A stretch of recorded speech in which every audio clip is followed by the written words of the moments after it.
These gun markets are crazy. We are in Pakistan, traveling towards the Afghan border to the world's most notorious gun market. I think by 27, I'd been with a third of the world's nationalities, the world champion of flagging, and it was an empty and unsatisfactory day. Involved in Bankrupt used to be on my forum, actually. He was Dude, passport bro thing is blowing up right now. it's painful to me to watch it because it's very myopic. The best type of relationship is consensual non-monogamy, where the man's casual encounters are overlooked and the woman doesn't cheat. Yay or nay? Back in bold. And we got an exciting guest today, a treat for me, somebody that is almost a legend in the space of traveling and dating.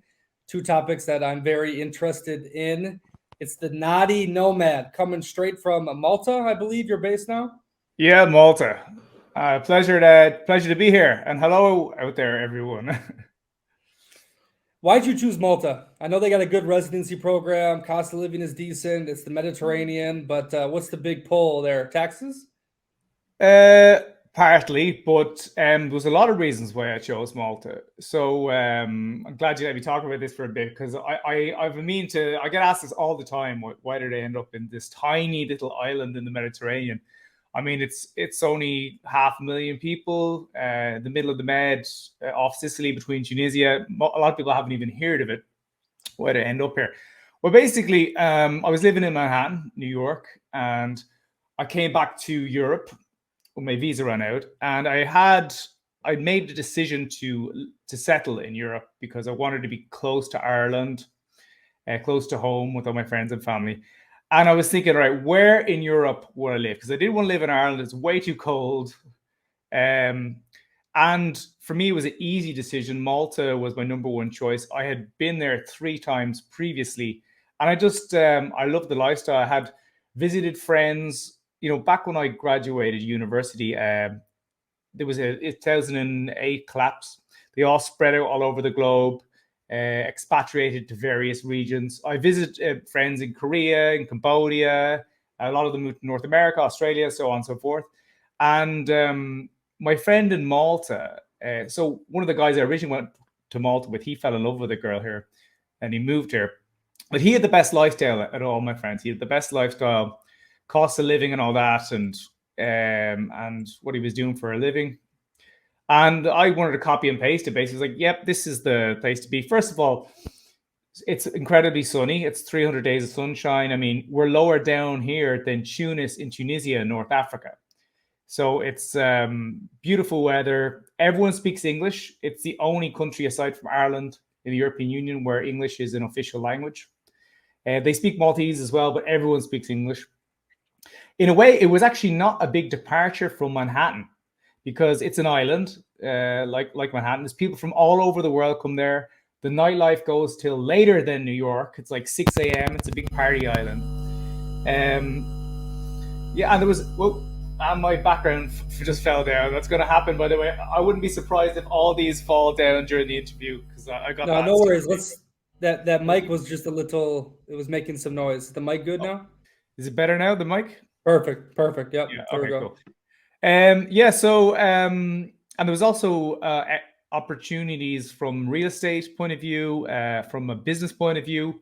In Ireland, trying to get a real estate as a single person is almost impossible. There's a massive housing crisis over there. You basically have to be teamed up with another woman who's earning a lot of money, and you both need to be earning a lot of money and save a lot for a deposit to invest here. Whereas here, I was able to invest in real estate just as a single person. And yeah, less regulations for business, a bit more business friendly. I've set up a few bars here. Yeah, and just a good life. I live, like, my place here. I can see the sea from my apartment. I mean, I'm walking 2 minutes. I'm on this beautiful boulevard overlooking the capital Valletta, which is this ancient, well, not so ancient, but it's very old, beautiful medieval city that is typical of Europe. So it's got the history as well, and they have tombs here that are older than the pyramids in Egypt. Yeah, there's a lot of draws. I didn't see those when I went to Malta. Older than the pyramids in Egypt? What's going on there? Yeah, so there's in Ireland we have this thing called Newgrange, which is older than the pyramids as well. It's like these freestanding tombs that, in fact, Malta has the oldest freestanding temples or tombs in the whole world. And it's basically these giant stone pillars that form a circle that work with the solstices in terms of letting in light. It's very strange because we have almost the exact same style of tomb in Ireland, which is fascinating. And this is probably a hint to what I think a lot of Graham Hancock and others talk about maybe there was an ancient civilization prior to the Younger Dryas extinction event that happened around 12,000 years ago. But anyway, it's got all the history. It's got the nightlife. You can party here. Drinking and cost of living is relatively cheap. Yeah, what else to say about it? Well, if it wasn't for Malta, Europe would probably be Muslim. The Ottomans, they had that last stand there. Who was that group? The castles are still standing. I think it was. I could be getting this wrong. It was something the Great. Not the Templars, someone else. No, the Knights of Malta. It was the Knights of Malta. Saint John. And it was. I can't remember the Turkish general, but they were severely outnumbered.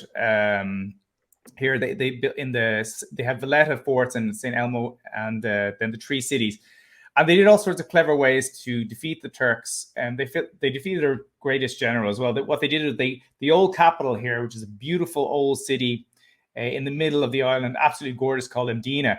And they basically sent all the women and children up to that central fort and made them dress up as soldiers as a decoy. And they kind of forced the Ottomans to attack the coast there. And they sacrificed St. Elmo, which is Valletta, but eventually they got beaten at the three cities. And it basically crushed Ottoman incursions into the central Mediterranean. The history here is fantastic. I mean, everyone was here. And it really is, even the language, it's the only Latinized Semitic language there is. So the language is derived from Arabic. I studied Arabic in university, and all the roots are the same. The numbers are the same. The only thing is it's written in a Latin style. Now, they don't like to admit their kind of Arab roots, but it is very much of that ilk, Yeah, so it's a great place. It's a beautiful island. Beautiful. And also you got cheap flights with Ryanair, Wizz Air, €10, you're in Sicily, €10, you're in Sardinia, you're right by Tunis. With Wizz Air now to Budapest, it opens up the whole world. So I love living in Europe. I love living in Mediterranean in general. Anyone who lives in the Mediterranean, whether it be southern Spain or even Portugal or places like that, they love it. I mean, it's a good lifestyle here. It just a really work-life balance is perfect. I've just nothing but good things to say about the place. Yeah, I think 3-4 years ago, I was telling you I rented those ATVs and went all around the island and jumped off the castle walls, and it was a good vibe. I liked Malta a lot, and then me, of course, too. I love the Mediterranean. I lived in Italy for 2 years. Spent a lot of time in the Spanish coast, Albanian coast, been all around Sicily. So I think there is definitely a special vibe relating to the Mediterranean, and it's been like that through history, right? I mean, that's how it's been. But okay, Mark, I've seen your content before. I think it started with the city guides, with the dating and whatnot. I've seen a couple of your videos. Like, your name is definitely known in the travel sphere. I want to ask you this. So I was telling you I was just on a flight from Thailand to Munich, and now I'm back in Poland. So I'm a little under the weather. I went from the great Thai summer to, a dreary, cold, shitty Poland. But I was on a flight from my last one from Munich to Warsaw, after the 20 some hours of doing the Thai to Germany flight. And I was sitting next to this dude, on one of those puddle jumpers with Lufthansa, the German airline, right? Yeah. Lufthansa. There's no first class, but in the front they have, seats for people who pay a little more. And we were sitting just behind that. It's me and this dude, and I'm sitting on the window. He's sitting on the aisle, and he's probably like a 6'3" Polish dude. He's got a suit on. I see he's got the black Daytona Rolex. He's on his laptop the whole time. An hour and a half flight. I can see his calendar. Everything is full. And I'm just looking. I'm like, damn, I am so happy I don't live that life. And not saying it's bad, and maybe he is fulfilled, but I'm like, This dude is on a little puddle jumper, not even first class. He's got his whole suit on. He's going through his calendar on a Wednesday afternoon, probably back to work in Poland. And it just got me thinking about the life me and you live, this nomadic life. We're not following traditional ways of living. We're really doing things how we want, when we want, where we want, with who we want. And it just made me grateful. And I'm totally judging him from the cover, right? Maybe he's a happy dude, but it just gave me some interesting perspective. What do you think about that? Well, I can't really, I used to have that blog, Naughty Nomad, and I can't really call myself Naughty Nomad anymore because I am quite settled here now. I said, I have real estate. I've got, we have 4 bars now in the franchise I started. I'm very much based here. I do travel plenty though. I said the first 6 months of last year, or first 4.5 months, I was sailing around the Caribbean. And I try and get out of here as much as possible. But I know what you mean, like unconventional lifestyles. It's amazing to think so many people don't consider that the grass is greener. The amount of people who are brought up in, some random place in the world and they just stay there for the rest of their lives. That's the majority of people. It takes a lot of balls to get outside your comfort zone, move abroad, expatriate to somewhere else, travel around. It's not something that's common. Now it's more common the whole in my country. It's actually quite common, to be honest. Ireland, a lot of people move abroad for a year or two, eventually come back. You only live once, so why not see the world, enjoy yourself. What do you reckon about what's your favorite place? Do you mind me asking? It depends. If I want the party, if I want the history, if I want the safety. But if I had to choose one country to live in, for sure it'd be Italy. You got the food, the vino, the clothing, the style, the history. North and South is completely different. The girls are not the best, but very nice. La Dolce Vita. They're very feminine. They're very feminine. Like they're stylish and feminine. In the South. In the North, they've gotten very more westernized with the tattoos and the colored hair, but they still they know how to cook. They know how to do stuff like that. But anyways, I wanted so I said I came across your content years ago, right? And it might have been the Naughty Nomad stuff, the city guide. I'm not sure why I didn't completely follow you, but I was telling you beforehand, one of my inspirations and someone that I kind of latched onto in this space, kind of living life your own way, going against the grain, dating, travel, nomad life, was that Tom Torero. Now, what's fascinating to me is you seem like, okay, you got the most out of the nomad life. You found a spot that works for you. You kind of put some roots down, but you're still traveling. And we look at a guy like Tom. I don't know how much you know about him, but unfortunately, he committed suicide. What was it? Yeah. 2 years ago. And he was the Black Sheep Bandits, and he was a very big inspiration. Of course, he had the hit piece on him, and that. He was one of the pioneers of the London day game model. Yep. I know he influenced a lot of guys in a very positive way. So my question is this, a lot of people that doing this nomadic lifestyle or living free, when comes the point where you need to be careful or you need to figure out some stuff? Because, I think a lot of people just go off the deep end, like a Roosh, remember, or Bold and Determined. That dude, they both went to like Christianity extremes. Like it seems like anyone that does this life, it's definitely not lasting, and they definitely go crazy, if they keep doing it. What do you think about that? I think that's a great question, first of all. And I've often contemplated this. I'm trying to be the one that kind of gets out alive. I think when you get into pickup, especially when you get really good at game and you experience abundance when it comes to your dating life, and when you really get into like travel and adventure, it's a drug, really. Both are drugs, and it becomes an addiction. And yeah, it does drive a lot of people crazy. I think when you reach a certain level, you basically make a deal with the devil. And it kind of can poison you a bit, especially when it comes to relationships. If you have abundance or experience a lot of abundance, that can really wreak havoc in trying to, let's say, raise a family in a sort of a stable situation. And it presents challenges because you basically not like normal guys. Most men never experience abundance. Most men don't develop the skills to get very successful with women. Most men don't have the option of traveling and experience this kind of abundance.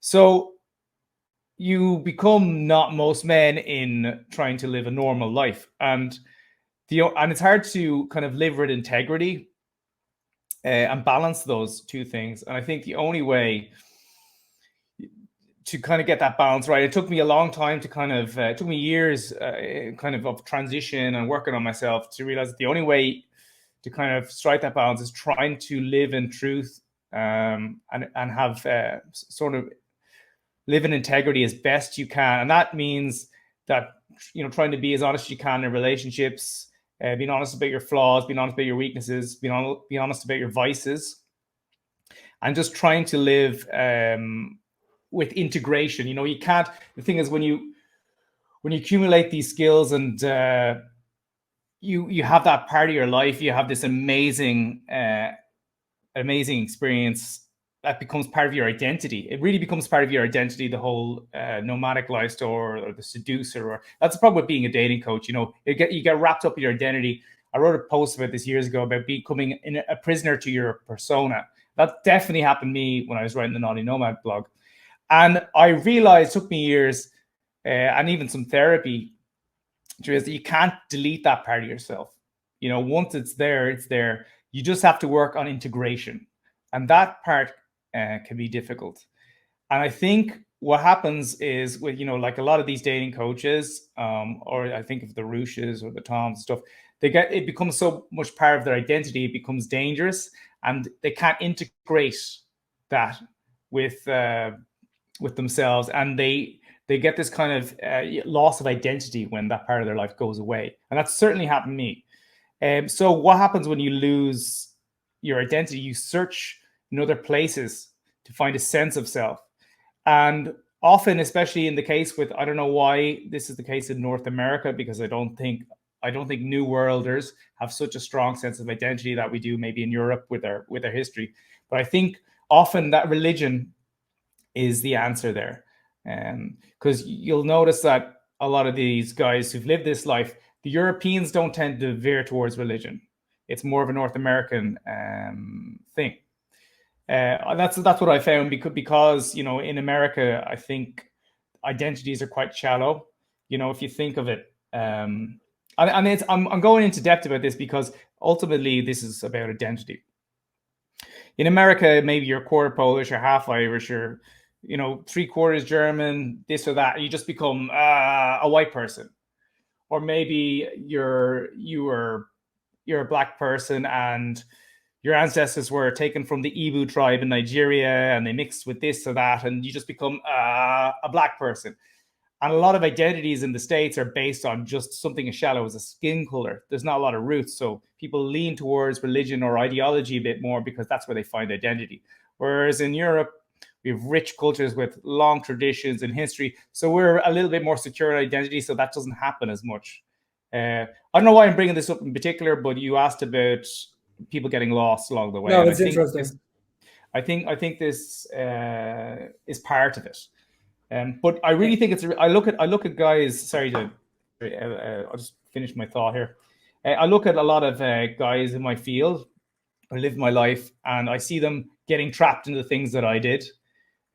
Especially when your job and your income is dependent on you living a certain way, that can be really a trap, and it's hard to move on from that. So I think guys need to be very introspective, and if you're going to get into pick up and get really into that kind of scene, just be careful not to become trapped in it. Like, don't put in your Twitter handle like, "Oh, I'm Day Game Joe" or "I'm Traveler Bob," or this or that, because you're going to get sucked in and become a dancing monkey for that monkeyer.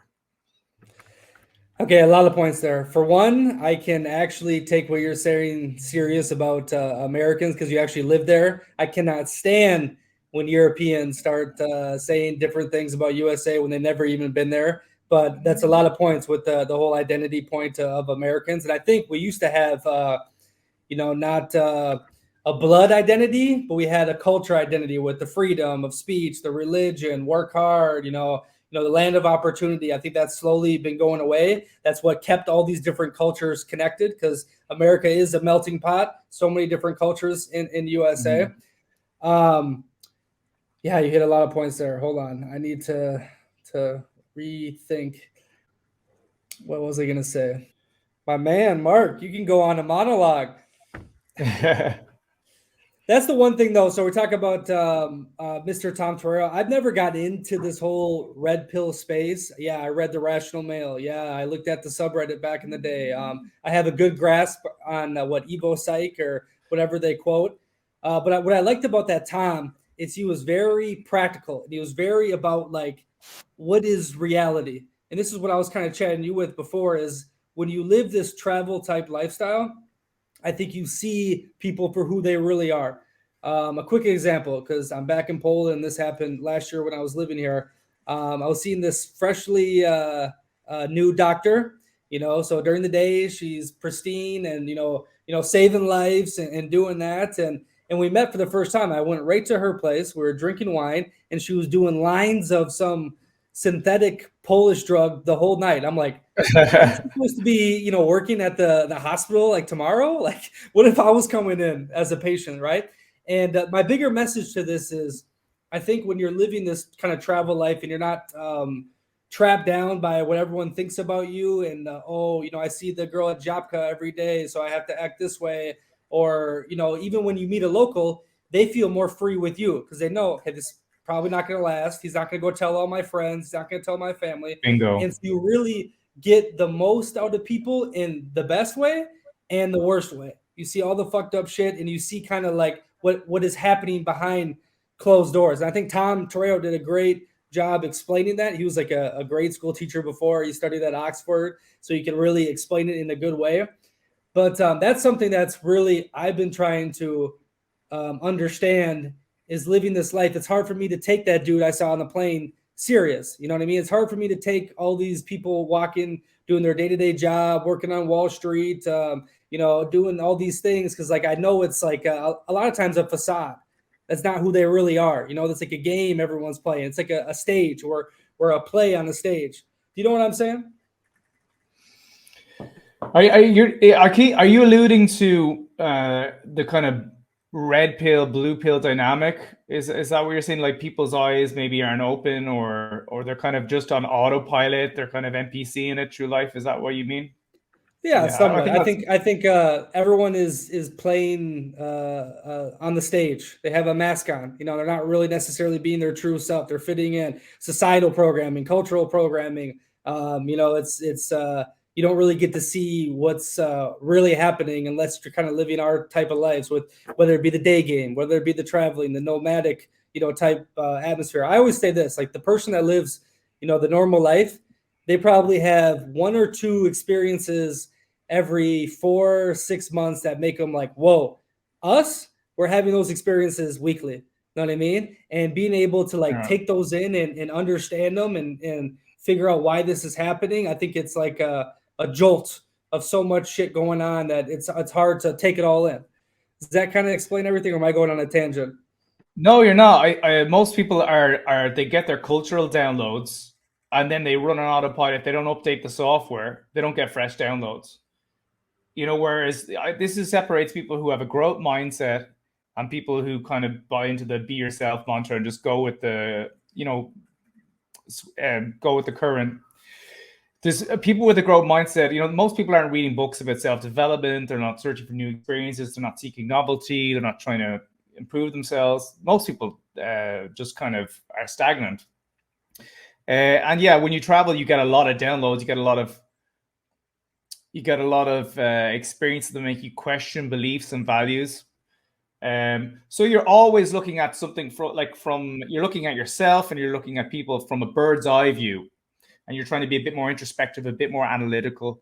And also anyone who gets into game, by the nature of game, you have to step back and be analytical too. So I just think it's a different mindset. And I'm sure people who are listening to this, like bold perceptions, it's in the name. It's about perception, identity. We're speaking to the choir here. We're in an echo chamber. People listening to content like this are looking to improve themselves. They're looking to think about things in a different way. But most people aren't doing that. Most people are just want to be entertained. They want to watch Netflix. They're looking at porn. They're, eating fast food, not doing much, just trying to earn that dough to buy that house. There's not a lot of thinking involved. And I think that's what you're alluding to when you're talking about the gentleman who's just on autopilot on his screen. You're like, oh, how could you live like that? Just unaware. And this is, I suppose, why the whole analogy that's popular right now about the Matrix and the blue pill and the red pill, where that all comes from. And just for those who are interested, like that whole concept, red pill, blue pill, that all goes back to pickup. Like I think of the early pickup 2008 when the game was released, the manosphere, red pill, all of that all goes back to the original pickup days, and it kind of evolved. The manosphere evolved from a lot of pickup guys who had started blogs and started writing about diverse topics. They all got incorporated. It was men swapping notes. And then the red pill concept kind of evolved out of that. You used to call it, the three R's of the manosphere, which is Rollo Tomassi, Rational Male, and what was your man? Chateau Artiste, or whatever his name was. I can't remember his author name for some reason. Yeah, and then obviously with YouTube and social media, that's evolved again, became mainstream. You have the Tates and the other popular figures in the space at the moment, and it's become proper mainstream, all that kind of thinking. But it all came back to pickup, which was basically applied psychology, men trying to mate. The oldest thing in the world, evolutionary biology manifested itself in a digital world. Anyway, I'm going on a tangent now. Yeah, was it So Suave? That was the original forum. The Book of Poop. Older than that was the Fast Seduction, which is Ross Jeffrey's whole forum. There's another one gone. Oh, yeah, that was like the earliest place to like pick up wingmen. If you wanted to meet a wingman, you go to like, I think it was Speed Seduction or Fast Seduction, which is Jeffrey's. Jeffrey's was like real old school NLP stuff, which is the devil's work, by the way. I don't know if you ever got into the NLP stuff. If that's the dark arts of pickup. Well, I didn't feel comfortable using those techniques, but that's where you used to go to pick up or to find wingmen back in the day. But yeah, they were the old days. No, it's a rabbit hole. It's a rabbit hole for sure. Yeah. I remember like maybe 17, 18, I think I read The Rational Male, but it wasn't until I had a plan to go to Paris when I was living in Copenhagen, a plan to go to Paris with the girl I'd been seeing for like a month, right? And the day before, she said, I can't do this. I can't, go with you. I said, oh, shit. So I ended up going to Paris by myself, had an amazing solo travel experience. But after that, I'm like, typed in some shit in Google. And of course, you guys are always good with the keywords. And I came across that Tom Torero, right? And I digest a lot of his stuff because I like his philosophy on life. But no, I think the day game and all these different things is all about sales and persuasion and so forth. And as long as you try to make it a win-win for people, I think that's no harm. I think my social skills with men, women, business, anything has improved because I started going out in the street and saying, hey, excuse me, do you speak English? You look very nice today. You look like blah, blah, blah, blah, blah. I think it's led to amazing, beautiful experiences. I think putting a smile on people's faces when you go out and about, it improves your mood not only, but also them.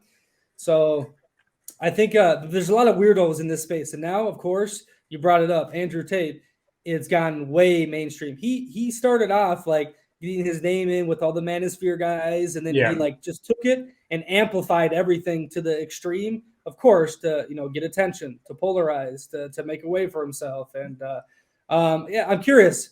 I had a weird dream the other night that's like, okay, Andrew Tate, he gets 30 years solitary confinement in Romania. And it got me thinking, like, shit, are you next? Is everyone that talks about this stuff gonna be next? And of course, Andrew Tate most likely has some money laundering issues and whatever is going on behind closed doors. But I want to hear your thoughts on this whole Andrew Tate situation. Yeah, I've been following the whole case against him. When he first came on the scene, I think it was Twitter. I first heard about him, and I don't watch Star Wars. I have a Bentley. That's because I don't watch Star. That's weird. Yeah, and this is not to sound, I don't know how the words I'm going to use here, but when I kind of, he reminded me of me in my 20s, actually. The whole, back in the blogosphere days, you used to, the more controversial posts you used to write, the more traffic you would get. That's just how it was, And but even the mentality around women and that kind of thing, just kind of a guy who obviously was big on his ego, narcissistic, dark triad. Certainly reminded of my former self. I was extremely narcissistic and egotistical and braggadocious. I thought I was the man in my 20s and all that kind of thing. I kind of thought, okay, but then you look into him. The guy has a lot of achievements behind him. Well, no, in fairness, legitimate achievements. But when the first kind of where I saw him was, I went on to I saw him doing a live stream on YouTube. Because I was curious about the guy, and on the YouTube he was doing this thing. He was trying to sell a Forex course, and I noticed in the live chat there was all these repeated names that kept coming up. That was like, oh, this guy is the coolest, and it was obviously he'd hired some guy to keep posting positive reviews, and every negative review was like, this guy scammed me, blah blah blah, was deleted immediately. There was a lot of guys coming in, oh, this guy scammed me. So my initial impression of him wasn't very good. I thought this guy's he's kind of a scumbag vibe, or obviously a bit scammy, at least unethical when it comes to business. But he's very entertaining. The points he makes them in a certain way where I think he's quite intelligent as well. But clearly, dark triad. I think he's a sociopath. The jury's out. I don't know what to make of him, but I wouldn't say I'm a fan. I don't know what to make of that guy. 100%. I saw those WhatsApp messages, and everyone's saying, "Oh, it could be the AI now with deepfakes," but it totally sounded like from that documentary Vice made. Obviously, that's slanted. But these WhatsApp messages that came out from him, total dark triad, 100%. And the messed up part is, I can see, why he had that many women around him. Because even the woman said, like, I don't think I'm a victim. I just think like, now that I look back, it was weird, but they were all caught up into this. And this is dark triad people. They can pull off. Women love psychopaths. Women love they love dark triad guys, like murderers, mass murderers. Yeah. Another thing he was doing in his PhD course, he was basically he was taking cash. He's supposed to be 50-50 with the girls, and he'd say, 30% is for taxes, but then he was avoiding the tax and taking it in Bitcoin and stuff like that. So he was stealing from his employees, which for me, like I have tons of employees here, where the idea of stealing from my own employees is absolute scumbag move. So listen, he's been very successful scumbag. And I think that's why people see the cars, they see the women, they see the money, and it's the worldview, like dog eat dog, Machiavellianism, ruthless, strong beats the weak. I think he was born in the wrong age. If he was in Genghis Khan times, he'd be, or Caesar times, he'd make a good general. But in the modern Western world, the dog eat dogs, and he's getting eaten right now by bigger dogs, because what he's preaching is not having necessarily a net positive effect. I think he's had a lot of positive influence on young men from a perspective of learning to fight, hitting the gym. These are positive messages for guys. That's the thing. There's a lot of good stuff he's saying that young men aren't hearing. I think a lot of guys are lost now. It's okay to be a man, but also, people are sweeping under the rug the fact that he does a lot of nasty stuff as well. So 100%. I think Andrew Tate is totally the pendulum swinging. He is the result of the last 10, 20 years of constant, put your dick away, stop being a man, masculinity, any sort of it is bad. And of course, after a while, someone like him is going to attract a ton of people who will be like, wow, this kind of does make sense. Or maybe, I should go to the gym and I should be a tough guy and I'm masculinity. And I think there's a lot of causes that happened that made Andrew Tate so popular. One was he's a master marketer, like you said, doing the bots. He was a Forex guy, then PhD, pimp and hose degree. He did a lot of different things to get to where he's at. And my whole thing was this too. What I found fascinating about Andrew Tate, I'm happy that he got a lot of these evolutionary psychology things into the mainstream. I'm happy that we have a force that can push back on, what does Rollo say? The matriarchy or whatever, gender. Yeah. Oh, gynocracy. Yeah. I'm happy we have a pushback on that. But like you said, this dude, okay, so first of all, he made his money on these sad Western dudes that didn't like their wife or didn't have a girlfriend. They And want to he talk. pretended to be the women, and he would dry them. He would dry, pick them Yes. dry from their savings and stuff. It's a But listen, scumbag move. but listen, this is crazy. So he did that. He took advantage of the sad beta type Western dude before, and now he's doing the same thing on the other side with dudes that are lost, dudes that can't get women. They want to see fast cars, and they think that's the definition of success. And now he's making money off them with the Hustlers University and whatnot. So he literally started making money off them for a negative way, and now you can say it's somewhat positive. But it's the same target market he's been attacking. It's crazy. Yeah. Yeah, and the thing is, like, I feel like a lot of his allies are actually, I like some of his allies. Like, I think Sterling Cooper is a good guy. Obviously, he's fell for Andrew's charms, but I think his brother doesn't seem as bad as him. But when you're getting drunk on fast cars and hot chicks and cash, it's like the Upton Sinclair quote. It's hard for a man to understand something when his job depends on not understanding it. It's the same thing I say in my book about getting laid. It's hard for a man to not understand something when not understanding it gets him laid. You kind of gloss over all the bad stuff because the results are so fruitful. And also, like, Jay Waller I think these are all war room people who I actually like and respect, but I don't know. It's a tricky one, and a lot of people in Andrew's personal life have vouched for him and said he's a great guy and he's very generous and all this kind of stuff.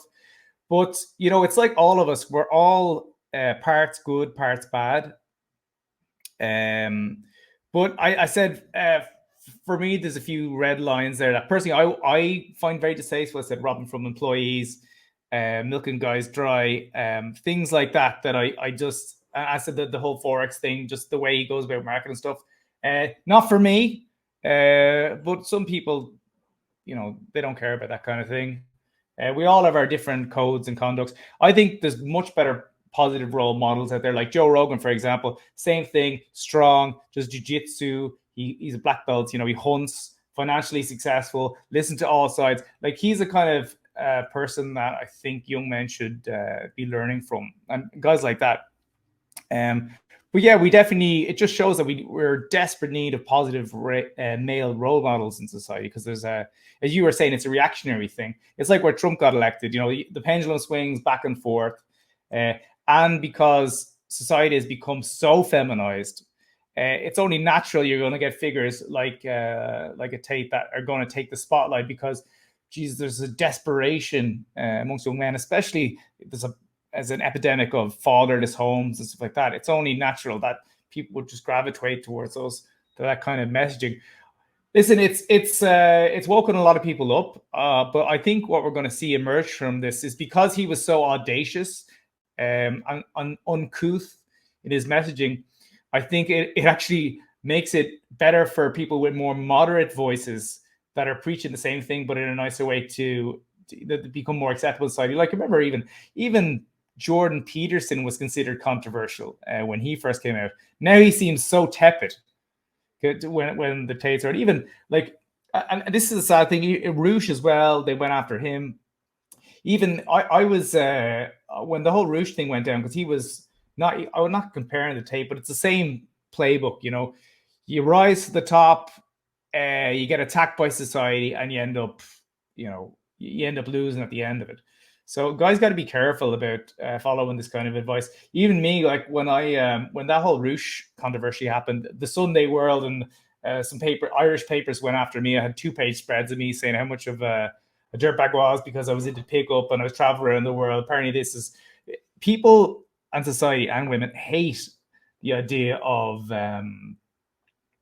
guys. I don't know what it is, guys improving themselves or learning about pickup and dating and stuff like that. There's a visceral reaction. I think the reason is because there's a lot of people teaching manipulation tactics, and that's where I think it gets squirrely. It's fake. They think it's fake, but they worship the natural playboys. They worship Leonardo DiCaprio. Even they started going after him because he's dating a 19-year-old now. They worship the Lion of Rimini. This dude slept with 7,000 women in the Italian city of Rimini back in its heyday, the 80s, the 90s. All the Scandinavians would come down there.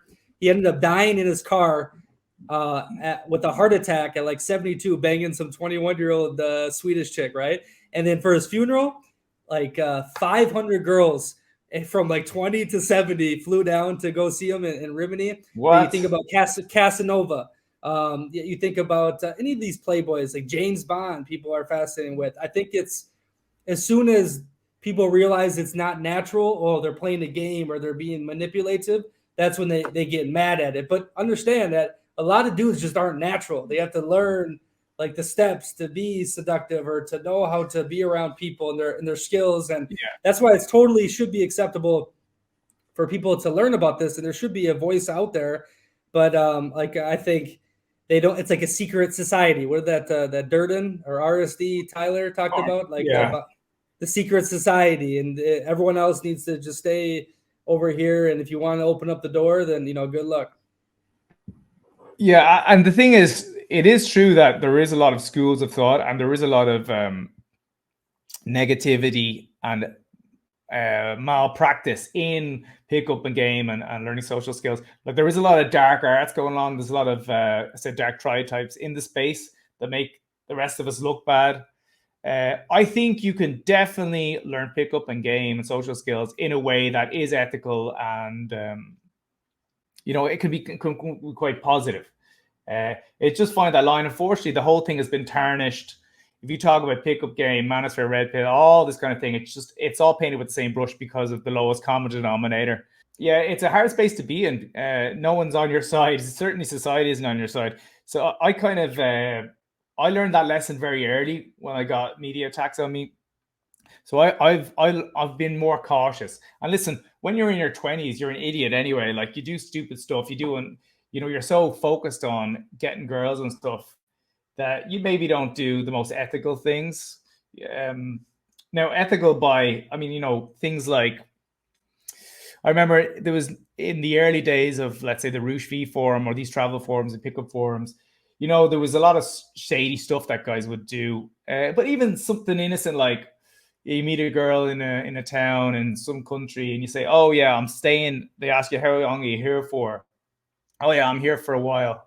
You don't tell them you're leaving the next day. Say, oh, I'm sticking around for a while. Even small things like that. Like I used to do stuff like that.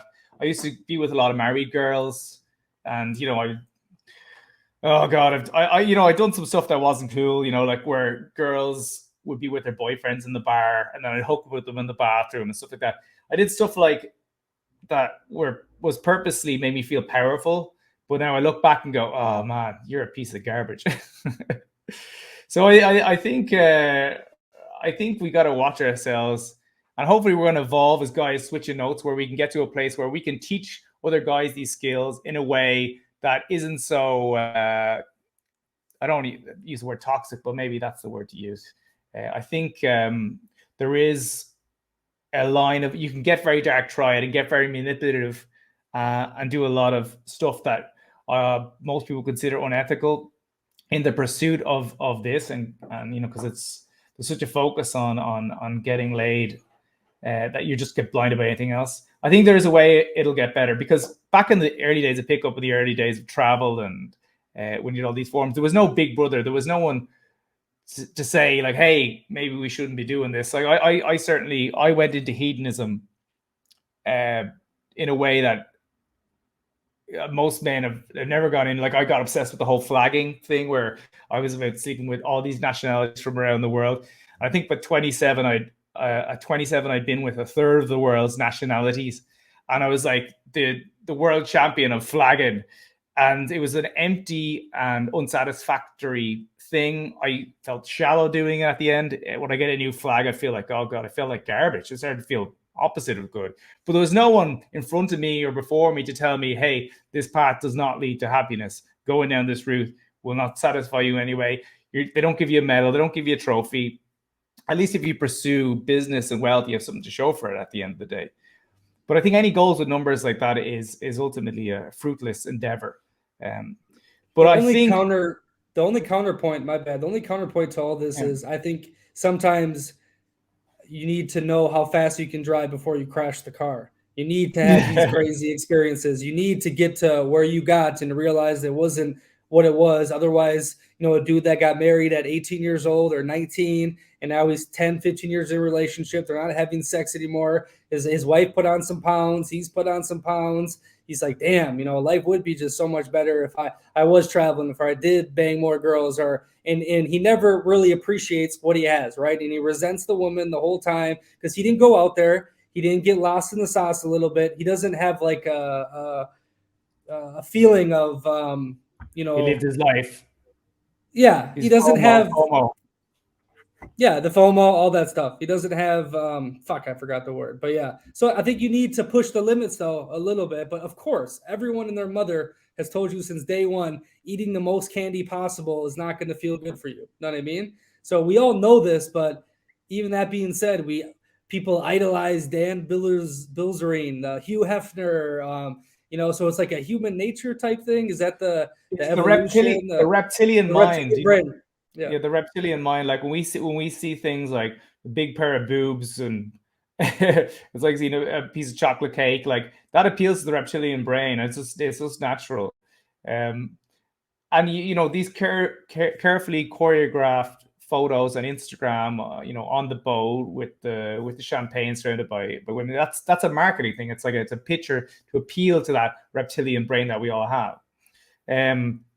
It's not sexy, spiritual development and all that kind of thing, and finding happiness. It's easier just to plug into that reptile and say, "Who booby." Well, it's a reason that's the most popular way to market. What is it? The red dress and the fast car, the girl. That's like the most proven way to get clicks throughout the last 50 years. But no, obviously you need to evolve. But I really think people have to push the limits a little bit to figure that out, to get more enlightened or whatever. If you don't do shit, and it's like these red pill people, the men go another way. They read up on all this stuff and they're like, oh my God. And then the girls don't want them because they're too afraid to go talk to girls in person. So they just present everyone because they know what's behind. That's more black pill. That's the black pill. Black pill stuff. Yes. Yeah. So they know the truth, but they won't do anything about it. So they sit and just say, fuck everything. But they don't know what it's like to feminine energy. I told you, I've been sick the past couple of days. My amazing Polish princess taking care of me, making sure I'm warm, getting me medicine. That is amazing. That is beautiful. You need to feel that in your life. If I didn't have women in my life, I go fucking crazy. You know what I mean? We need it. As much as we don't need them, we also need them. You know what I mean? Yeah. Yeah. And I think, the whole Tate thing and the Rolo and red pill, black pill, all this stuff, it's all part of a dialectic. Now with the internet, we're having conversations and the mind hive, the zeitgeist is moving faster. So I think things are moving in generally a positive direction, but this is all part of the conversation. We're wising up a bit, and I think as each generation passes, we're going to get smarter, and hopefully we'll find more fulfillment in our lives now. I could be completely wrong because we've become more digitized and stuff like that, but we do need guys, big brothers out there, to get through to the younger generations and get positive messaging out. And I think that's still badly needed, and hopefully it's become censorship resistant, because I think that's the real threat. When society clamps down on positive messaging, or they just lump red pill, manosphere, all this stuff into the one brush, there is a threat where that kind of gets stamped out, and you're going to have these mad pendulum swings where we become more divided than ever. But yeah, no, I think I'm optimistic. Hey, let's do some rapid fire stuff here. I know we're 50 minutes in, but this is good content. Okay, Bald and Bankrupt, Anthony Bourdain, or Hunter S. Thompson. Who do you choose? I guess Anthony Bourdain, Bald and Bankrupt used to be on my forum. Actually, he was on my forum before. We used to have he paid me to take all his content off because he was under a monk year, and I think there was some stuff that was incriminating. Oh, bro, I saw the old forum post that they found about him, talking about what he would do in the Ukrainian villages. He was in these whole little areas. I think he seems all right. He was definitely on the forum. He was a cool guy. He seemed. I don't know what was controversial there. Maybe he was with. Maybe he was with girls that were like 17 or something like that. I don't know what it was, but it didn't seem like. Was your forum the one that his name was the Russian city? It was a Russian name. I don't want to say the name. Yeah. They found that. They found that. They did exposure videos about him. That was your forum? That's crazy. Yeah, wow. It was my forum. Yeah. Nobody seemed like. I don't know what the big deal with him was. I don't think he did anything illegal, or they. It seemed like he was a rich Westerner, and then that he had photos in front of Ferraris, and he would show the old babushkas because he spoke Russian. He would show them, and then he would stay in the city for a week, and they would all introduce their, the young woman of the place there. Not like underage stuff, but 19, 20-year-old. I think he just had a lot of hate. Like any guy who's doing well, is traveling around, having fun, there's always going to be haters. And I just thought that was a big nothing burger when I saw all the hate towards. It was like, this guy's not breaking any law. Maybe he did some, not so, I said, ethical stuff with the pickup, maybe showing a Ferrari when he doesn't have a Ferrari. Listen, we've all tried different things, but honestly, like in the grand scheme of things, I haven't seen any smoking gun against that guy, so I've no bad things to say about that guy. That whole dossier seemed like a load of a big nothing burger, just haters hating. Bro, the same dudes that are like, oh, that's unethical, are the same guys that are trying to act like best friends to these girls and then pull a move on them when they're drunk late at night. Bingo. I can't stand when the dudes that are like that start talking shit. But no, I like Bald and Baker a lot. I think he's a great guy from the videos I've seen. I've never met him in person. Yeah, he seems like I go for a drink with him. He seems cool. Bourdain, I just thought I don't know why I liked his vibe. I think we get along. I think Hunter was probably a bit wild for me. All right. Bourdain was a little boy though when it came to women. That's what he killed himself over. Like, he went psycho over that one. She was banging like an 18, 19-year-old boy. She was cheating on him with a really young dude. Crazy. Yeah, interesting question, but I don't know. That's you can go for the next one. All right, the exotic, the unknown, rare finds, hidden gems, the road less traveled. There's nothing so alluring to the adventurer. People wonder, why do I always want to go to Tashkent over Tokyo, Kabul over Rio, Mali over Miami? It's in the blood. I can't help it. Yes, it was a tweet I did yesterday, I think. Yeah, I went on your Twitter and got a couple screenshots. I like that. All right.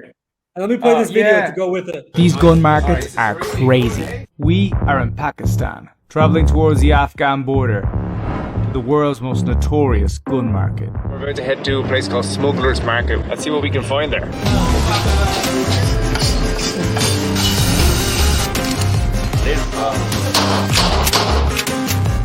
Wow.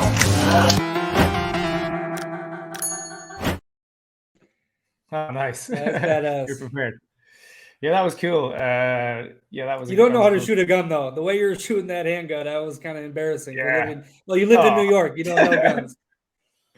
I've shot guns before, but I've only shot them in Eastern Europe and things like that. Yeah, it's just. I was worried the thing was going to shoot back at me, like just explode in my hand or something. Yeah, I mean, like that video goes along with the tweet. Like, why? What is it? Is it our nomadic blood that like the hunters and gatherers? Like, what makes us push to the unknown, to explore different things? And why do some people just settle? And why do people like me and you go freaking crazy about it? Tell me, what's your theory? Well, I mean, if you look at all life, from bacteria to plants to us, what does it do? It reaches out, it expands, it replicates, it pushes forward. And in a way, you know, all creative pursuits, or any pursuit that's outgoing or adventurous, it's feeling its way out. It's just evolution at play.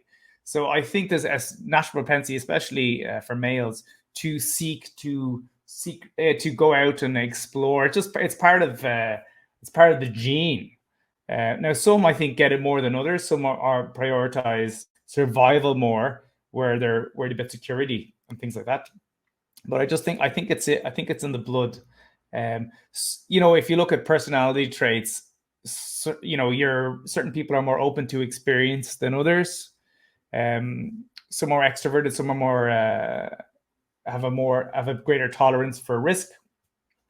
And I think if your DNA is tickled in a certain way, you get people like myself or yourself who are more inclined to adventure and take risks in that regard. I mean, you got other people who, you know, tightrope across the tallest buildings in the world, or, you know, do stunts up in the air in motorbikes and Free that kind of thing. Solo. Yeah, exactly. That shit's A whole other type of crazy. So I think, you know, for the evolution of the species, we need different types of crazy to go out there and test the waters and try things. And I think that there's actually there's a selection in terms of natural selection. Women tend to choose males who are more likely to engage in risky behavior. Here's the interesting thing. You were chatting about Graham Hancock. I've loved the ancient alien idea, and I've done a lot of different researching on the dark web for those kind of things. And there's a lot of interesting stuff to it. I've been, you know, the Mayan stuff. I've been to Angkor Wat. I've been, you know, seen a lot of Roman shit, etc. And I've been thinking about this a lot recently, relating to evolution, relating to the Bible and what the Bible says. I don't know. I don't think it's as clear cut as, you know, for sure. I don't think we have the answers when it comes to evolution.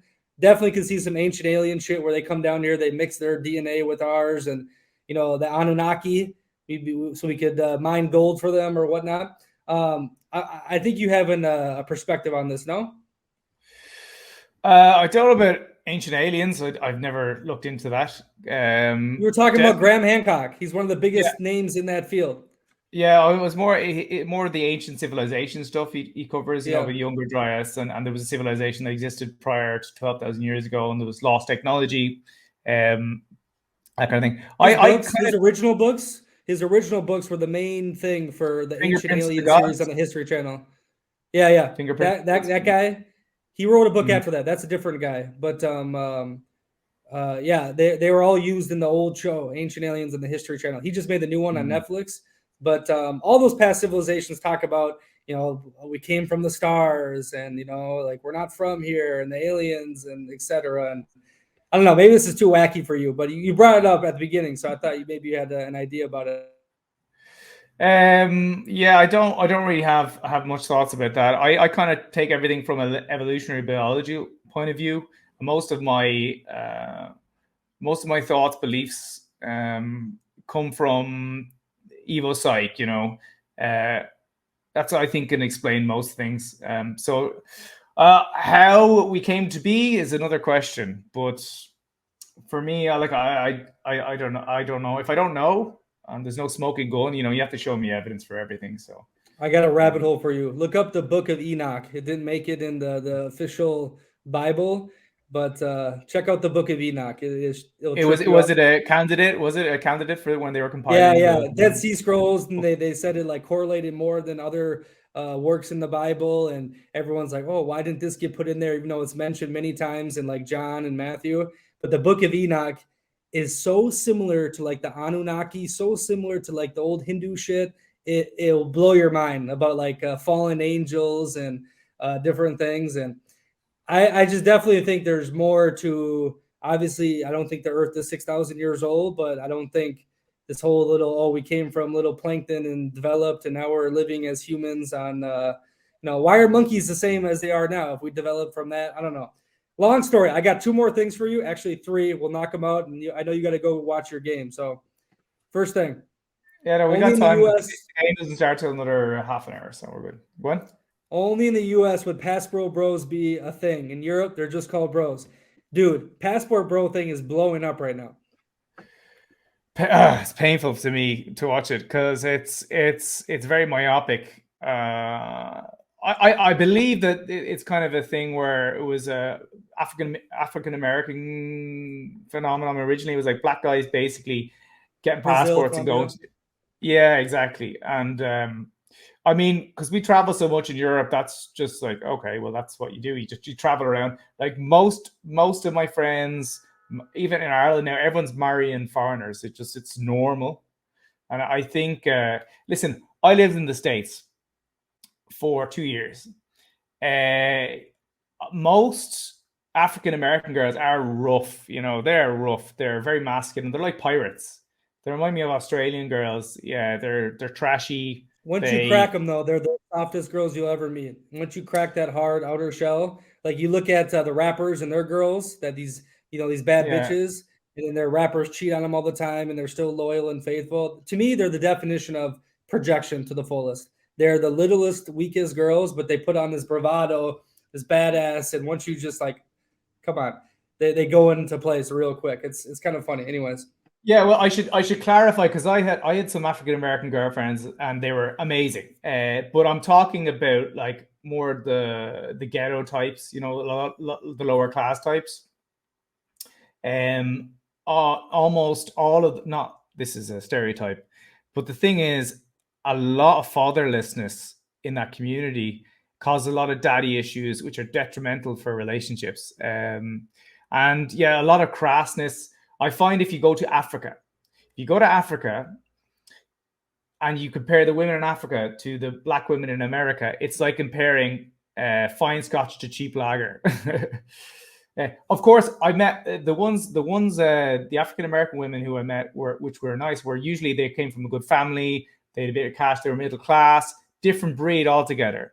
But what you see in the media, which is more like the promotion, like the Cardi B types, the Nicki Minaj types. I know she's from Trinidad or whatever, but it's kind of like it's promoted in the culture this kind of trashy version of black women, and you got to have the attitude, you got to have the sass and stuff like that.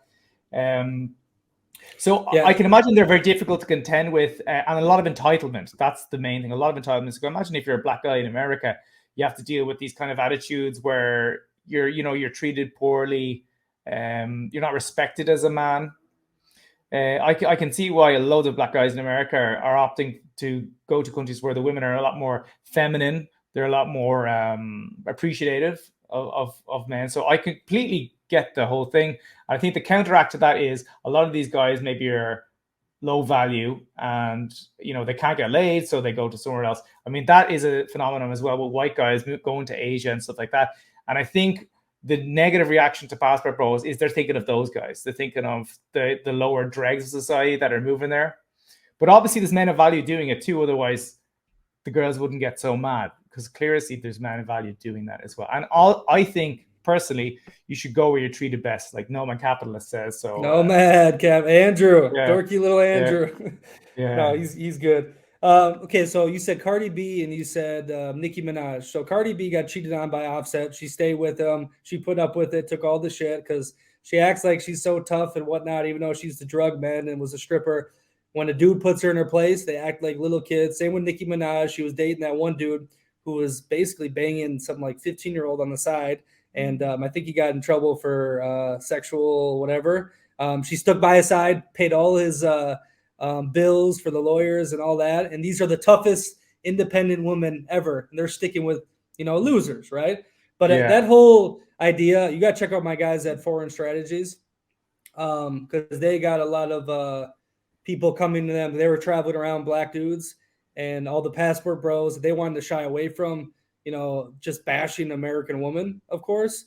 But I got a good perspective, hanging out and talking with them is the situation's fucked up. And it is kind of messed up in USA. Like I have no urge to date in USA. I've dated, a decent amount of American girls that they're traveling around. And I think it's better outside the States because they're more, not in that mindset and that run. And the race relations are much better outside of America. I honestly think, like, I had the option to stay in America In fact, I moved here originally with an American girlfriend. She was Dominican American, New Yorker. But I thought, well, I could have stayed there and could have got hitched. But I thought raising kids in the States is actually, I thought of it as child abuse, because the race relations there and the problems with identity. I really think a lot of it's, a lot of the culture is just broken and it's unfixable. Just because of the family structures, the fatherlessness, the lack of identity. I am not optimistic. I get the passport bros thing because I think, especially if you look at the African American community, that what 70-80% of children don't grow up with their fathers around. That's not a good place to be in. I mean, and then you have rampant promiscuity, affairs, multiple baby mamas. I'd want to improve my situation. I wouldn't necessarily want to be in that culture. So I get why black dudes are going to places where women are more feminine, and they'll find someone that's a bit more family orientated, I guess. Yeah, that whole topic, it's a deep rabbit hole, 100%. But your points you're saying, I agree. I mean, there's nothing like USA opportunity. There's a lot of money to be made. Yeah, if you like, for money and opportunity, it's next level. I mean, it is the land of opportunity. And I love America, and actually, I'm quite a fan of the Constitution there. I love your freedom of speech, freedom of guns. I absolutely, I have a lot of affinity for Americans, both on the left and the right. I loved it there. It was paradise for me, like living in New York. It's just healthcare, education, and family structure. They're the Trust me, I don't live there. I don't live there anymore, and I don't think I'll live there for the foreseeable future. But I'm very happy I was born there because I leveraged, the opportunity. Okay, next thing, and we're almost finishing up. The best type of relationship is consensual non-monogamy, where the man's casual encounters are overlooked and the woman doesn't cheat. Yay or nay? And then you have a little poll here. Most of your audience agrees with you that yes, this is the best relationship. Yeah, I ran a poll previously where that wasn't an option. It was like monogamy versus don't ask, don't tell, where you cheat, or polyamory, and I can't remember what the other one was. And that was kind of a bit more divisive. But yeah, I think in relationships, it's that situation where I'm talking about, where it's asymmetric, consensual non-monogamy is very possible. If you have a bit of value. I don't think this is possible in the West, to be honest, because girls are so concerned with. Oh, it is. If you're a big dog, they all do it. All the big dogs do this. But it's usually NFL players, NBA players. Yes, they all do it. Yeah, that's true. Yeah, that's definitely true. But I think LeBron James, his wife has been by his side the whole time, and everyone and their mother has talked about what he does on the road. So it's possible in the West, but you need to be on upper echelon. Absolutely, yeah. I think if you're a guy who's not like super like top 1%, most girls in their head, especially in the West, will have, because they're so brainwashed with this whole equalism thing, where tabula rasa, this Jungian idea, blank slate, there's no difference between the genders, double standard, all this kind of nonsense from the 80s, from the postmodern era, and this kind of Frankfurt School line of thought, that if a guy is going to, if there's consensual non-monogamy, I'm going to have my fun too, and the girl is going to be going out, sleeping with a load of guys as well. And I think they do that because they want it to be fair or equal. In the West, they'd expect those behaviors to be the same. Whereas if you're with a girl from a more traditional country, she will not cheat. She's less likely to cheat, but also allow more, the guys to do more casual encounters. If you go to like Colombia and Brazil and maybe Thailand, stuff like that, they kind of expect their guys to do. And Italy, a lot of the Mediterranean, a lot of Latin cultures. Oh, trust me, I met a lot of older dudes that have mistresses 20, 30 years younger than them. It's hilarious. Yeah. It's actually the norm throughout history, where a guy will have like maybe a little bit on the side, casual kind of, but he'll have a primary woman, where the woman won't have another, like the equivalent of a mistress, another guy on the side. That's actually that's been the most common setup, this kind of light polygamy. It's been a fact that dudes need some freaky stuff, like the woman. When it comes to sex, a lot of times it's about the emotions, it's about the feelings and the vibe. But like a dude, sometimes we just need to get some new ass. And it's Like, not it is what emotional it at is. all. It's not emotional at all. So, No. but I think it's important because, you know, I've done the whole don't ask, don't tell thing. I think it's always better to be honest and be truthful, you know. And you'd be surprised how many women will accept who you are as a man, you know, because as a man, we do seek novelty, we do want sexual variety. Most guys would never have that conversation. They're way too scared on what the person will say. And listen, a lot of women wouldn't go for it, but if they really like the guy, they would. But I think the whole don't ask, don't tell thing, where guys are going around, you know, you're cheating all the time, and you're kind of hiding it, and she thinks she's living in this fairy tale where, you know, you're the one and only. I don't think that has long term is possible long term. First of all, you eat away at yourself. If you don't live in truth, you won't live with integrity. It's bad for her too, because it's the lying that gets the girls a lot more sometimes than the actual encounters. And I think if you're gonna be having those conversations with your partner, you know, you can set some ground rules and expectations. You know, like from all my 20s, all my relations were kind of polyamorous and stuff like that. So I've experimented with monogamy, polyamory, asymmetric, not consensual monogamy, or non-monogamy, all the different styles. Too many big words. I don't know what you're saying anymore. So I was definitely I've experimented with so many different relationship styles, but I definitely think I don't think polyamory works. That's my personal opinion. I think guys, we have a natural... for the Mormons. Yeah, no, yes, but that's polygamy, different than polyamory. Polyamory is where the girl has multiple partners. Okay. Yeah, I mean, I used to subscribe to this Sex at Dawn idea, a few books like that, but I just think that male jealousy is part of our nature. Paternity territory. Concern. Yeah, we don't want we don't want women that are close to us being with a load of guys. It's part of our nature. And for a long time there was this push to embrace, we wanted men or women to be like men in the sexual realm, and you should get over the jealousy. You should, why you're feeling jealous? Like, you do it, why can't she do it? But I think it's just part of our DNA. And I think now people are starting to kind of, I'm stumbling over my words a bit, but I think now we're kind of waking up and realizing that. But ultimately, no matter what relationship style you can be, some guys I know have no problems with their partner, you know, being with a load of guys. In fact, some guys get off on that, you know, the whole cuckoldry thing. And listen, I'm a libertarian. Do whatever you want to do. It's not for me. But I think whatever relationship style you're interested in, I think you should try and be as truthful as possible. I think that's the best option. Now, honesty. Yeah. And you should do that from the start, because if you don't do it from the start, and you're fucked if you don't do it from the start. But the dudes won't be this way because they don't have abundance. Okay, they're afraid to lose these girls, so they'll tell them sweet nothings to get them.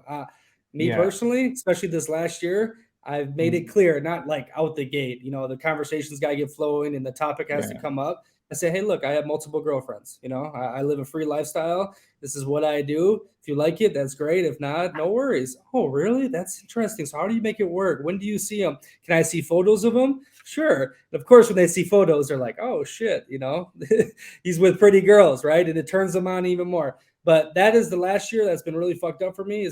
I've like been totally open about this. And my success rate, if you want to call it, has been crazy good because of it. I think it's a weird it's pre-selection, no less. Pre-selection, yeah, of course. And I'm not doing it in an asshole way, but I'm just like, okay, this is just what it is. Honesty. And then here's the best part. Because I'm like that at the start, let's say this relationship develops. Yeah, and this relationship develops, then they don't complain about it as much later on. Of course, there'll be some snippets here and there, but I'm like, hey, look, remember when I met you? You know, if I wasn't living this life, I never would have met you, right? So you can kind of get over that hump later on down the road if you just have the balls to say it how it is at the start. But dudes are pussy. Dudes are scared because they don't have abundance. Simple as that. It's scarcity mentality, and then sometimes, you know, it's more complicated than that as well, because, you know, you got to think about society. If, let's say, you're from Saudi Arabia or something like that, and you and your partner agree to, like, well, Saudi Arabia is a terrible example because they're a polygamous society. But if you agree to some sort of arrangement where, let's say, you're not necessarily monogamous, there's a lot of shame attached to that. If you're like, people who are in open relationships, for example, they're getting judged by their friends, their family. There's a lot of, so I think there's a lot dealing with discretion, respect. It's kind of complicated because there's a lot of judgment. There's cultural norms, there's religious norms. So it can be tricky to navigate. But you got to do what's right for you. I know guys who are absolutely 100% like monogamous guys. They want to, they meet someone. They don't even. I've been out with my friends. Like, we're kind of, Catholic Ireland, so there's a lot of guilt attached. But I got mates who are with girls, married with girls, have girlfriends, who we go out. Maybe we go dressed next to pirates, go to place, and they get hit on. Like, they get offered straight up, like, let's do something, because they're wearing all the.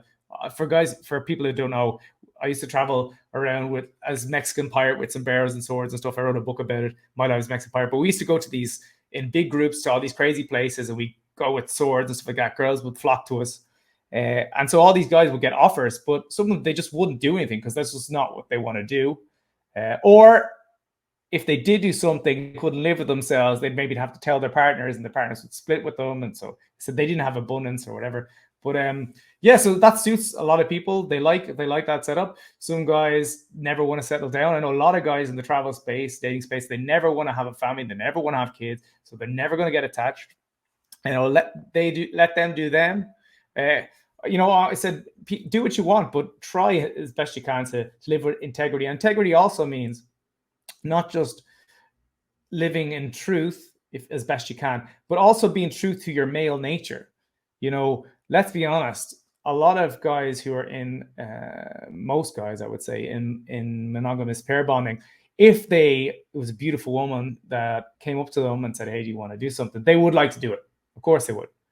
It's in our nature, and we try and rationalize our positions, and we look to religion, we look to all sorts of conventions to think we're better than that. But let's be honest, it's our nature as men, and we have to integrate that part of ourselves. I think there's a quote I put up on Twitter, is from Anton LaVey: "There is a beast in man that must be exercised, not exercised." So we got to feed the beast sometimes, I think.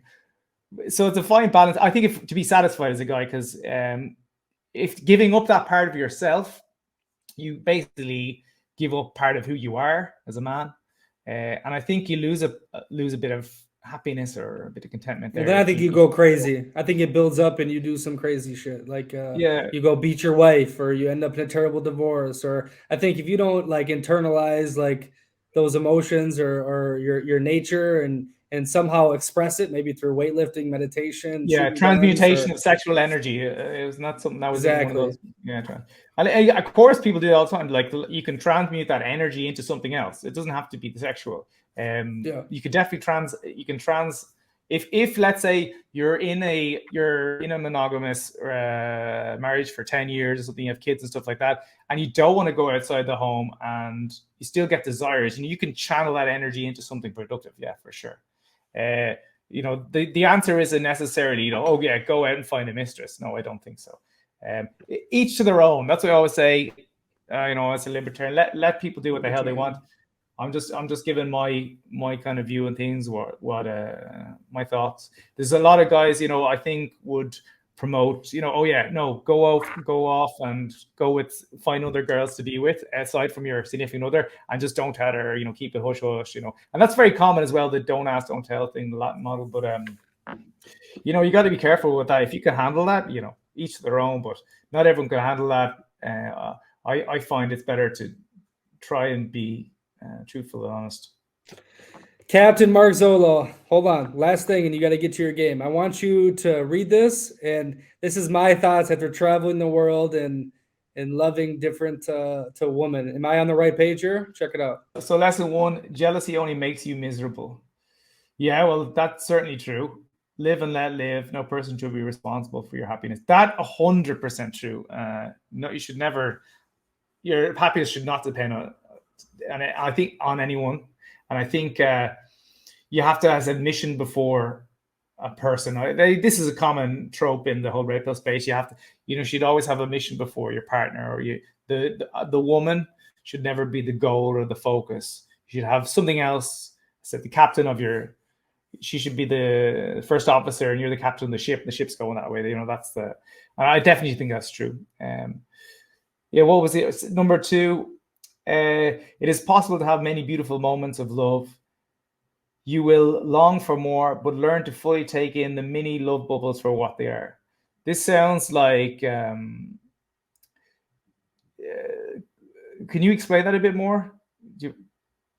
Yeah, you meet an amazing girl in Split, Croatia, and you have a beautiful day on the beach. And then you go to some national park the next day, and the vibe is amazing, but she's got to go back to Germany, and you already have plans to go somewhere else. So instead of longing for more and stay with me, just like take the moment in and appreciate it.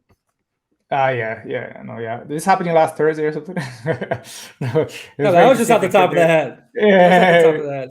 But you know what I mean? Like, it's yes. just a stupid metaphor for life. Enjoy the ride. Enjoy the moment. Yeah, exactly. Yeah. Stop trying to make your perfect little life and everything and etc. Yeah. Especially because you don't know this person too. So this person, like, you're both in a free mind state. You're, on vacation, or you're traveling, and who says, back in Germany would be the same thing, right? Like, this is like a moment in time, the stars aligned, and take it all in. And then if it does lead to something in the future, like maybe it does, but don't just focus on that, right? Get on with your life type deal. That wasn't as smart. No, I like that. No, I get where you're coming from. Take the rose-colored glasses off. All that glitters is not gold. Yeah, absolutely. This is about models and really attractive women. I mean, I assume you know that it's definitely not the ideal setup in life. And I don't know. My experiences with the models and the girls that are top tier has been yuck. It's been really fucked up. I think there's like a delusional world they type live in, and it doesn't like translate to the experiences I've had in my life. And it's just hard to fully connect with them. I mean, what do you think of that? Well, my experience with women who are very good looking, like beauty contests and models and stuff like that, is they're often the ones that want to be treated the most poorly in the bedroom because they get put on a pedestal so much. There's a lot of neuroses that happen with that. If you're a beautiful woman, in a way, it's a burden too. You got so much attention and sipping and stuff like that you often fail to develop yourself in other ways, and you end up with a deficit in terms of personality and that kind of thing. And because so much of their value is dependent on how they look, it causes a type of insecurity. I've met women who, top tier, that are very emotionally developed and stable. But I don't know. This goes with also too. I think dudes put the woman on the pedestal, right? And they have the one-nightists, and what glitters on the outside. Maybe you're not seeing past the rose-colored glasses. That's what that goes along with too. No, absolutely. I mean, some guys, when they see a beautiful woman, they're just like, oh, perfection. Oh, what would I do if I could be with that person? But you just gotta. What I always do is I just think of them with no makeup on, taking a shit makeup gone, taking a shit. They're hungover. They just got railed by two dudes. The best quote is. You look at any super pretty girl, and there's a dude that is sick of fucking her. Yeah, exactly. Listen, we all have flaws. Like no one's perfect, and a lot of it's makeup too, man. I'm telling you, like it took me years to kind of see through makeup, because sometimes we just see the makeup. Yeah, and I think that's exposure therapy. The more experience you get with girls, the more exposure you have to them. It kind of wears off. But yeah, for guys just starting out, it has a hypnotic effect. Beauty does. All right, this next one. Here we go. You can read this one. All right. Timidity is dangerous. Better to enter with boldness. Any mistakes you commit through audacity are easily corrected with more audacity. Everyone admires the bold. No one honors the timid. It's a quote from Robert Greene. This is one of the Pirate life. Yeah, courage. You know, there was a great book by Jack Donovan, The Way of Men. He talked about the 4 classical virtues of masculinity. I think it was strength, mastery, honor, and courage. Because it's no good, you know, you could be the best looking guy in the world. You could be, you know, I don't know, be an expert at some sport. You could be some big sports guy. But if you don't go up and talk to a girl, you're not going to get anywhere. I know a lot of good looking guys who just, they do well on Tinder, but put them in a bar and tell them to go up and talk to her, they won't do it. Whereas the guy who's maybe half as good looking, who has the balls to go up and approach, will be more successful. The guys I know who are most successful with women are the guys who get rejected the most. The guys who take the chance. Yeah, that's the truth. So you're gonna fail. I think also that quote though, it relates to our travel life. Like you go into the gun market in Pakistan. I mean, a lot of people would be scared to do that. I guarantee you had a fun, great time, wonderful experience, and that takes a lot of boldness to do it. But also, like the audacity part is basically saying, you know, if you fuck up, just double down on it. You know, don't get all wimpy and curled up. And obviously, if you're in the wrong, of course. But a lot of the times, like you're getting tested by women, by life, by people. And if you try to put that boldness out there, and then you fold right when they slap you in the face, no, like you need to overcorrect it with the boldness, because nobody, like you said, no one gives a fuck about someone that's timid and weak and doesn't go out for what they want. That's just life. Yeah, preach, brother. Last one. Girls, they just want to have fun. That's the message. Yeah, that's absolutely. I mean, it's self-evident. They just want to have fun. Yeah. Can you go on a bit more about that topic? I had to add this in there so I wouldn't get it harassed. Let me see what I gotta finish this. Girls, I love you. You are the spice of life, but understanding you is very important. Otherwise, those guys get lost in the sauce, and that's not good for anybody. I think the most issues that happen for women are dudes that don't understand them. I think nowadays the issues we have with men and women are due to weak men. I think it is our responsibility, and we failed at it the past generation. So it's like guys like you, Captain Mark, that need to teach other men and go from there. But hey, I appreciate you coming on. I'm definitely going to try to visit you in Malta and hit one of those bars that I guess is top rated. I see some awards you're getting. It better not be just an Irish pub. What? It better not be just an Irish pub. No, they're different. They're not actually themed like an Irish pub. They're Irish owned, but they're not like they're not MacPaddy's Irish pub. No. They're themed bars. But yeah, I won best pub in the country there. We won 2 other awards, best craft beer bar as well, one of my other places. So things are going well. They're busy. I'm done making other bars. So like after the 4th one, I was just like, I'm sick of the 24/7, isn't it? A lot of moving parts in brick and mortar businesses. You know, you got staff, you got stock, it's a lot of moving parts, and it's not that scalable like compared to doing stuff online. Brick and mortar stuff, the scalability, it's tricky. It's a lot of work. Listen, it's good lifestyle. It's nice having, Malta's a very small place. You know, you go into a place, everyone knows who you are. Big fish, small pond.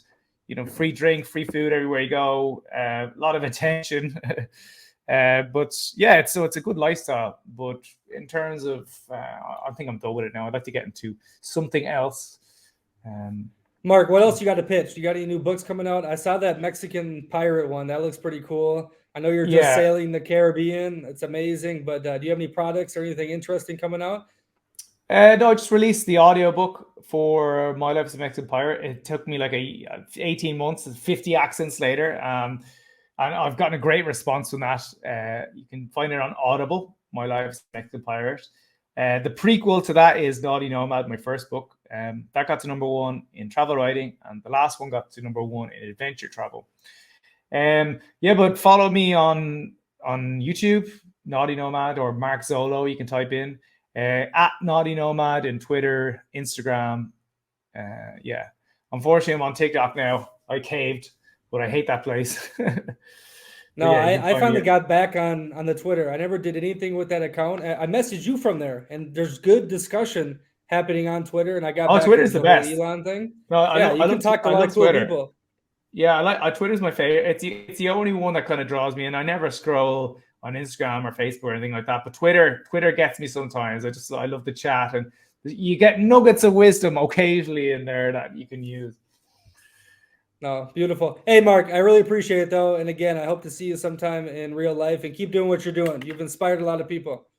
Cheers, Nick. An absolute pleasure. Yeah, awesome.